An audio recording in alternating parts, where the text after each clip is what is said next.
great happy memory. It's the culmination of a lot of work. Wings came from nothing to this.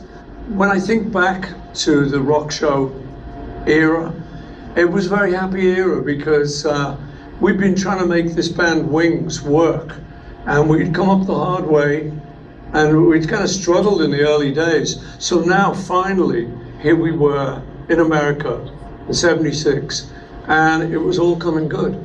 I think the big crucial thing really was, by that point, Linda had learned how to play everything, because she was a complete novice when we came in, and that was really one of the big decisions.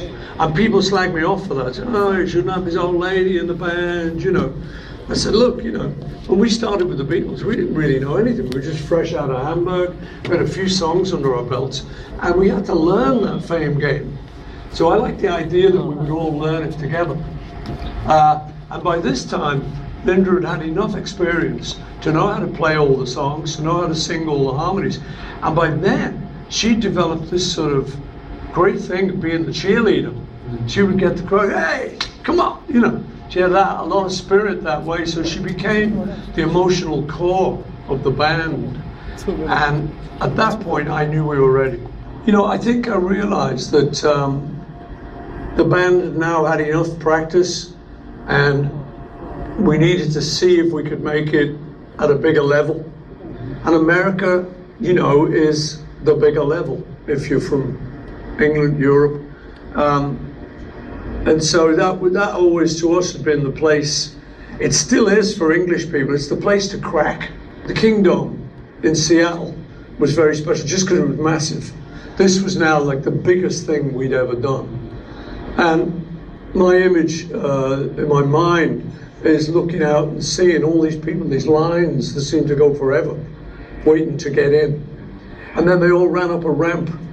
So they're all like these millions of people. It was very exciting, you know, to see that. And so we did a good show there. But I think, you know, one thing that was particularly cool, we just released a record, and we'd released the single, Silly Love Songs. And so we played it early on in the tour, and people would like it, clap along, because it's quite good. But as the tour went on, this record had shot to the top of the charts. So people now loved it.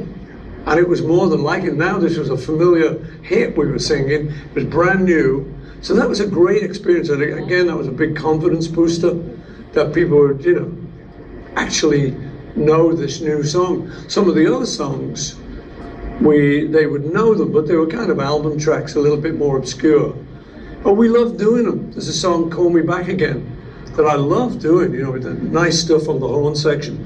And for me, it's great in this film, just seeing the horn section, because that was the only time we worked live with the guys. It was only that during that period.